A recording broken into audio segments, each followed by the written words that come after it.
आज जो हम चैप्टर पढ़ने जा रहे हैं उसका नाम है अ लेटर टू गॉड। ये क्लास 10th की बुक का फर्स्ट फ्लाइट का पहला चैप्टर है। इसमें ऑथर का नाम याद कर लेना, वो काफ़ी ज़्यादा इम्पोर्टेंट है। ऑथर का नाम ऑलमोस्ट सब चैप्टर्स के लिए ज़रूरी होता है और स्पेशली जो पोम्स दे रखी होती है उसके लिए काफ़ी ज़्यादा इम्पोर्टेंट होता है। RTC MCQs एट्सेट्रा में पूछा जाता है। इस वीडियो में लाइन बाय लाइन एक्सप्लेनेशन मिलेगी, तो स्टार्ट करते हैं। आप समझना। The house, the only one in the entire valley, sat on the crest of the low hill. From this height, one could see the river and the field of the ripe corn dotted with the flowers that always promised a good harvest. तो देखो, valley है, उसमें एक घर है। Entire valley में सिर्फ इकलौता घर है। मान लो कि घर यहाँ पे कुछ है। क्रेस्ट का मतलब है on the top of the hill, hill के टॉप पे है। लो हिल का मतलब हो गया ये बीच वाला एरिया बोल सकते हैं।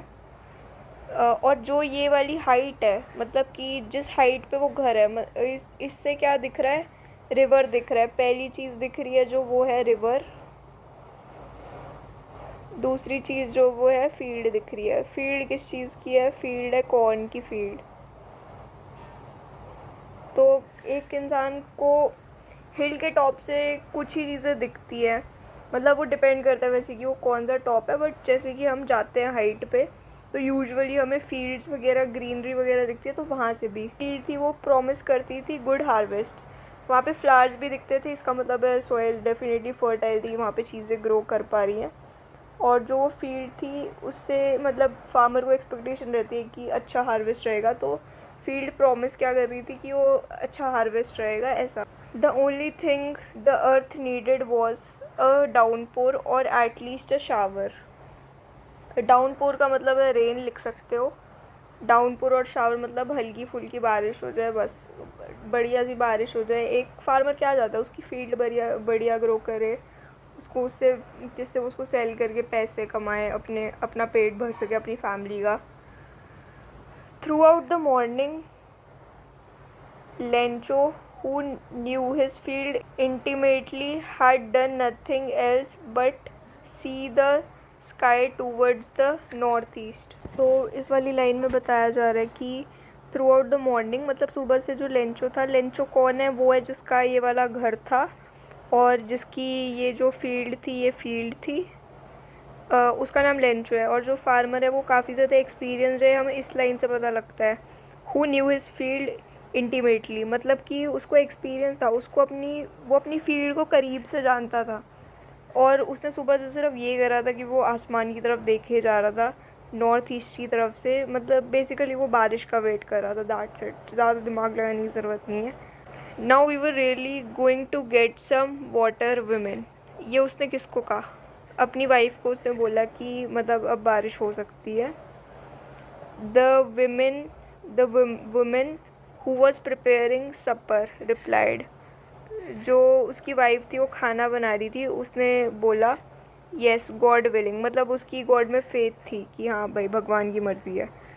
The other boys were working in the field. यहाँ पे बॉयज़ का मतलब है कि उसके बेटे जो थे फार्मर के, वो।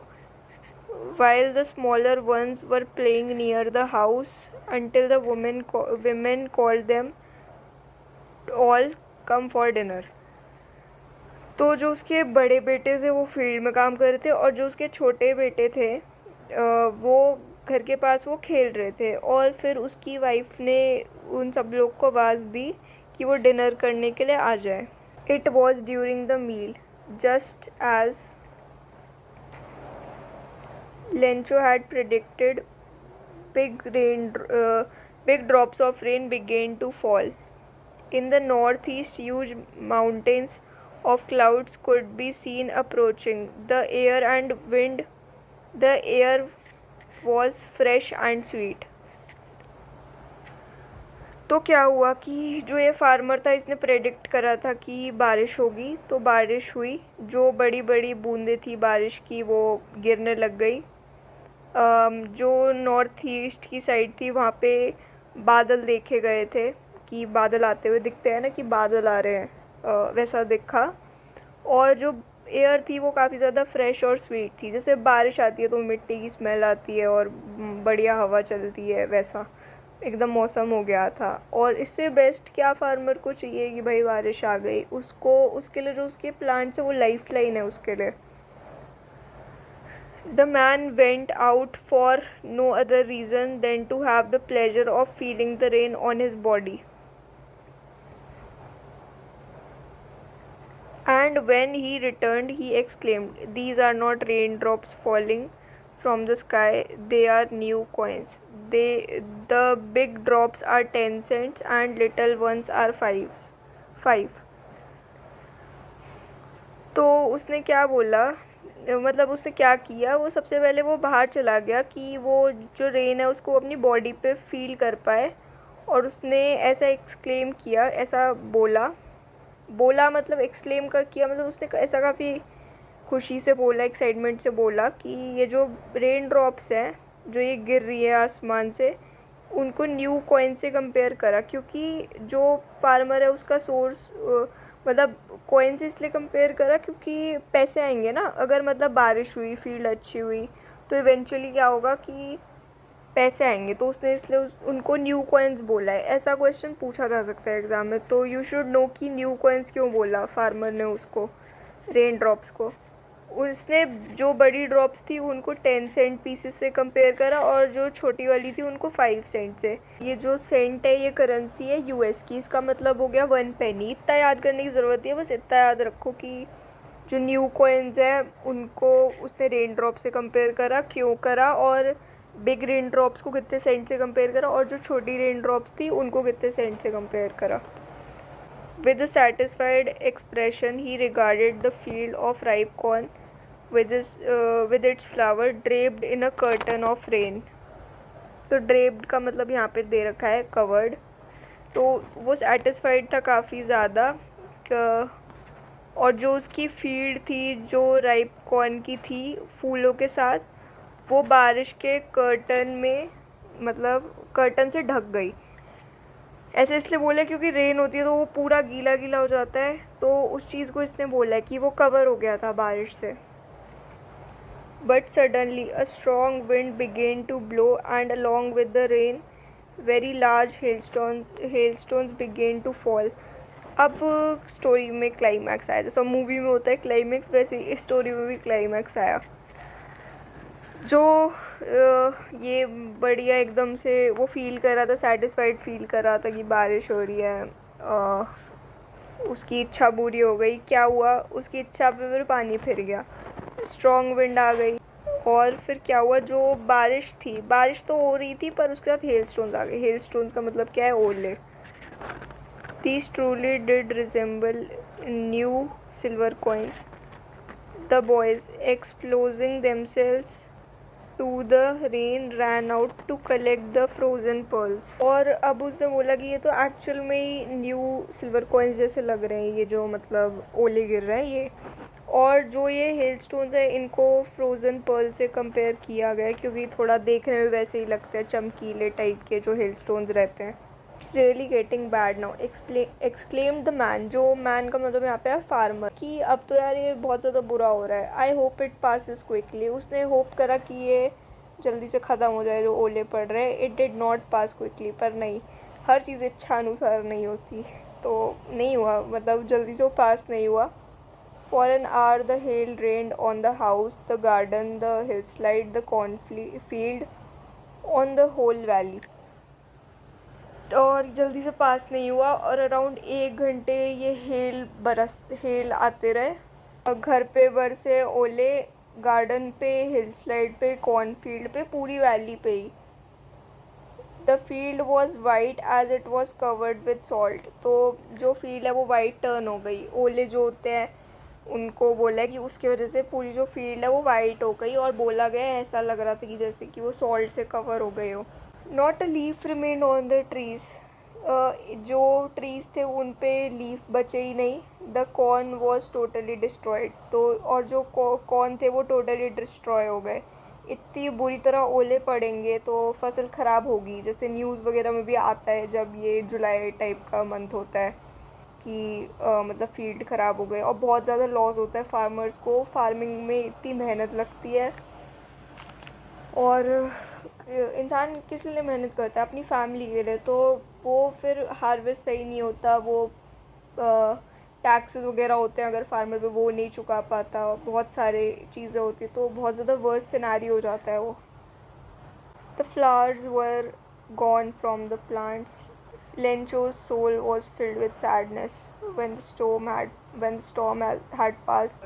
He stood in the middle of the field and said to his sons, "A plague would." वो बहुत ज़्यादा सैड हो गया था इस सब सीन के बाद में। जबकि जब स्टॉर्म ख़त्म हो गया था तो वो जो फील्ड थी उसके बीच में खड़ा हुआ और अपने बेटों से बोला, अ plague of locust. Plague of locust मतलब इंसेक्टिसाइड टाइप का होता है, उसमें जो फील्ड है वो डिस्ट्रॉय हो जाती है इंसेक्ट्स की वजह से, वो उसको ख़त्म कर देते हैं। Have left more than this, अगर मतलब मान लो इंसेक्ट का अटैक हुआ होता तो तब भी कुछ बचा होता, पर ये जो ओले है इसने तो पूरी मेरी फसल ख़त्म कर दी। The hail has left nothing, this year we will have no corn. पर ये जो हेल है इसने कुछ भी नहीं छोड़ा और इस साल कॉर्न ग्रो नहीं होगा, इस साल कोई कॉर्न नहीं होगा। This night was a sorrowful one, जो रात थी वो पूरी दुख में गुजरी। All our work for nothing, जो भी हमने किया उसका कुछ फ़ायदा नहीं निकला। There is no one who can help us, कोई भी ऐसा इंसान नहीं है जो हमारी मदद कर सके। We will all go hungry this year, हम इस साल भूखे ही रह जाएंगे। But in the hearts of all who lived in the solitary house in the middle of the valley, there was a single hope, help from God. पर ये जो भी लोग हैं जो कि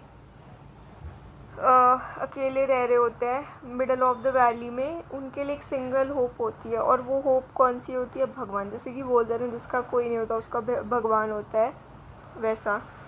Don't be so upset, even though this seems like a total loss. इतना भी दुखी नहीं होना, मेरे को पता है कि टोटल लॉस जैसा, इतना भी दुखी नहीं होना, पर ये टोटल लॉस जैसा दिख रहा है। Remember, no one dies of hunger. ये याद रखो कि कोई भूखा नहीं मरता। That's what they say. No one dies of hunger. ये है कि जो लोग कहते हैं कि कोई भूखा नहीं मरता। Although the night Lencho thought only of his one hope. पूरी रात लेंचो ने एक चीज़ सोची, उस एक होप की, द हेल्प ऑफ गॉड, भगवान से मदद लेना। Those eyes, as he has been instructed, see everything, even what is deep in one's conscience. तो अब चैप्टर में ये बता रहे हैं कि वो जो पूरी रात थी उस दिन लेंचो ने अपनी आखिरी होप के बारे में सोचा। जो उसके पास आखिरी होप थी वो थी भगवान से हेल्प मांगना। उसकी आंखें, जैसा कि लोग कहते हैं, मतलब बचपन से पेरेंट्स भी तो यही बोलते हैं, घर वाले सब लोग यही कहते हैं कि जो भगवान है सब देख रहा है, कर्म अच्छे करो, यही सब। तो बोला कि जो भगवान है वो सब कुछ देखता है। An inner sense of right और रॉन्ग, मतलब मान लो कि आप कुछ गलत कर रहे हो, आप किसी को हर्ट कर रहे हो, तो आपको अंदर से वो गट फीलिंग आएगी कि हाँ आप गलत कर रहे हो। और भगवान जो है वो भी चीज़ देखता है जो तुम्हारे अंदर चल रही है, और तुम्हें अंदर से सेंस होता है कि हाँ यार ये चीज़ गलत है, उसके साथ ऐसा नहीं करना चाहिए, उसको मैंने उस दिन ये बोल दिया, शायद से नहीं बोलना चाहिए तो चीज़ें बेटर होती। वैसी फीलिंग, उस फीलिंग को कंसेंस बोलते हैं। Lencho was an ox of a man working like an animal in the fields, but still he knew how to write. तो अभी बोल रहा है कि जो लेंचो है वो बहुत ज़्यादा हार्ड वर्किंग था, वो एनिमल जैसे काम करता है, बहुत ज़्यादा हार्ड वर्क करते हैं फील्ड्स में, वो उस तरह बहुत ज़्यादा मेहनत करता था। मतलब सिंपली मतलब ये कि बहुत ज़्यादा मेहनती था, but still he knew how, मतलब फार्मर था वो तब भी उसको लिखना आता था। The following Sunday at daybreak he began to write a letter which he himself would carry to town and place in the mail. Following Sunday का मतलब जो आने वाला संडे है, उस दिन सुबह सुबह उसने लेटर लिखना स्टार्ट करा, जो कि उसने खुद से टाउन में जाके मेल में डाल दिया। पे उसने टाउन में जाके इसलिए प्लेस करा क्योंकि वो अकेला घर था वैली में, वहाँ पे इतना सब वो नहीं था कि वहाँ पे मेल वगैरह का सिस्टम रहे। It was nothing less than a letter to God. वो लेटर टू गॉड था जो उसने लिखा था।